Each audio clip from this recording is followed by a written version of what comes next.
নমস্কার বন্ধুরা, আপনাদের স্বাগত জানাই। আপনারা কেমন আছেন? ভালো আছেন? ভালো থাকবেন, সুস্থ থাকবেন।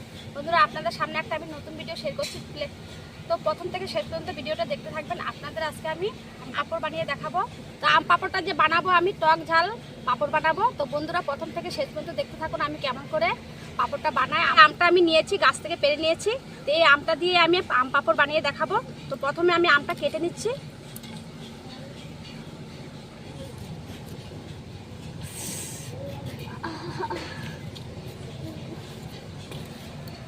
আমটা আমি কেটে ফেলেছি, ছুলিয়ে কেটে ফেলেছি। এখন আমি পিস পিস করে কেটে নেব।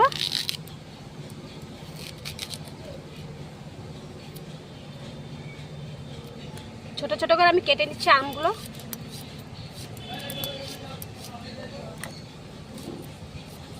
আমগুলো আমি কেটে ধুয়ে নিচ্ছি। ধুয়ে আমি উনানে আঁচ ধরে প্রথমে আমগুলোকে সিদ্ধ করে নেব। আঁচ ধরিয়ে ফেলেছি। কড়াইয়ের মধ্যে এখন আমি একটু অল্প জল দিয়ে দেবো।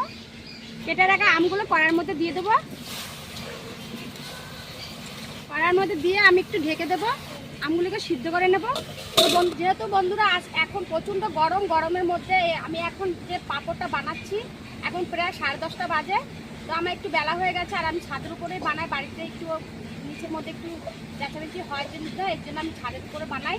তা বন্ধুরা, এখন যে আমি পাঁপড়টা বানাচ্ছি প্রায় 10:30 বেজে গেছে।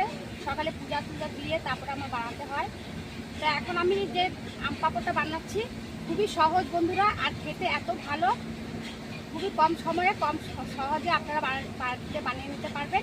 তো আম পাঁপড়টা আমি কী করে বানাই আপনারা দেখতে থাকুন। আমগুলো সিদ্ধ হয়ে গেছে। এখন আমি এই চামচটা দিয়ে আমগুলো পুরো গলিয়ে নেব।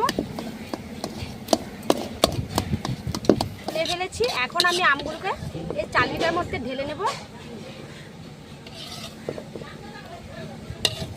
চালনির সাহায্যে আমি এখন এটা চেলে নেব। আমগুলোকে সিদ্ধ করে আমগুলোকে চেলে নেব।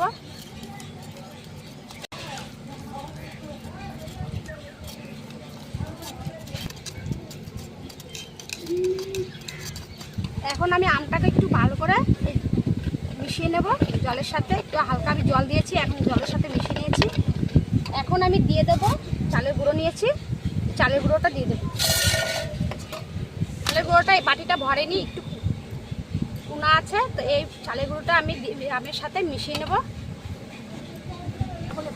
যেহেতু বন্ধুরা আমি এই বাটিটা মেপে এক বাটির থেকে একটু কম আমি চালের গুঁড়ো দিয়েছি, এই বাটিটা মেপে আপনাদের 9 বাটি জল দিতে হবে।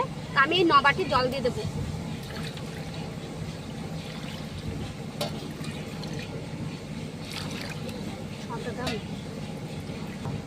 এখন আমি 9 বাটি জল দিয়ে দিয়েছি। এখন আমের সাথে আমি চালের গুঁড়োটা ভালো করে মিশিয়ে নেব, তারপর উনানে আমি জাল করে নেব। আর চালনির যে চারিপাশে আমগুলি লেগেছিল, সেই চালনিটা আমি ধুয়ে এখন এই জলটা আমি গুঁড়ির সাথে দিয়ে দেবো। চালের গুঁড়োর সাথে বসিয়ে দেবো উনানের মধ্যে। আর বসিয়ে আমি ভালো করে জাল করে নেব। আর জালটা করতে গেলে আপনাদের নাড়া রাখতে হবে, উইটা জমা হয়ে যাবে, তো নাড়তে হবে আপনাদের। আমি দিয়ে দেবো স্বাদ অনুসারে লবণটা পাঁপড়ের মধ্যে। চালের গুঁড়িটা একদম গাঢ় গাঢ় হয়ে গেছে। আর 2 মিনিট পরে আমি নামিয়ে ফেলবো। তো আমার এই যে চালের গুঁড়ির পাঁপড়টা যে বানাতে হবে আপনাদের, নাড়া কিন্তু রাখতেই হবে। নাড়া ছেড়ে দিলে দলা বেঁধে যাবে, তো পাঁপড়টা ভালো হবে না। চালের গুঁড়োটা জাল দিয়ে পুরো গাঢ় গাঢ় করে ফেলেছি। এই দেখুন, এই ঘনত্ব রাখতে হবে আপনাদের। তো এখন আমি নামিয়ে ফেলবো। ভালো করে আমি সিদ্ধ করে নিয়েছি। এখন আমি দিয়ে দেবো চালের গুঁড়োর মধ্যে গুঁড়ো লঙ্কা 2 চামচ দিয়ে 3 চামচ আমি গুঁড়ো লঙ্কা দিয়ে দিয়েছি। এখন আমি গুঁড়ো লঙ্কাগুলো ভালো করে মিশিয়ে নেব। এখানে একটা প্লাস্টিক বিছিয়ে দিয়েছি। এখন এই প্লাস্টিকের মধ্যেই আমি এখন পাঁপড়গুলো দিয়ে দেব।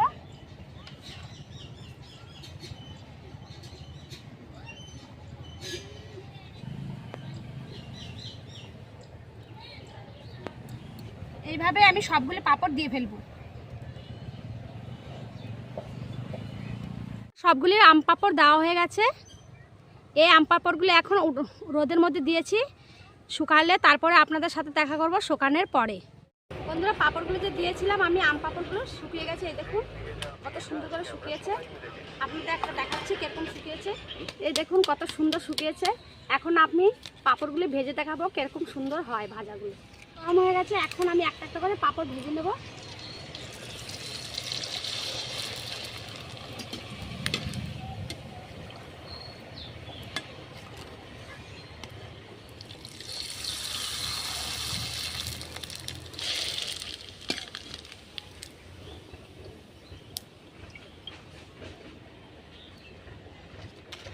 আম পাঁপড়গুলি ভাজা হয়ে গেছে। এই দেখুন এতগুলি আমি ভেজেছি, আরও অনেকগুলো আছে, সেগুলো আমি ঘরে রেখে দেবো, পরে ঘরে ভেজে খেতে পারবো। কত মুচমুচো হয়েছে আপনাদের একটা ভেঙে দেখাচ্ছি। দেখুন বন্ধুরা কত সুন্দর মুচমুচো হয়েছে, একদম চারিদিকে পড়ে গেছে, এত মুচমুচো হয়েছে। আম পাঁপড়গুলি আপনাদের কেমন লেগেছে? যদি ভালো লেগে থাকে তাহলে আমার চ্যানেলটি আপনারা সাবস্ক্রাইব, লাইক, কমেন্ট, শেয়ার করবেন। এরকমভাবে বাড়িতে একবার বানিয়ে খাবেন। আম পাঁপড় খুবই ভালো বন্ধুরা। আপনারা আম পাঁপড় বাড়িতে বানালে বাচ্চারা তো খুশি হবে, বড়রাও খুশি হবে, খেয়ে আপনার প্রশংসা করবে। তো একটা দেখছি কীরকম টেস্টি হয়েছে। আমরা তো আগে খেয়েছি, আবার আপনাদের একটু খেয়ে দেখাচ্ছি। খুবই অপূর্ব হয়েছে বন্ধুরা, খুবই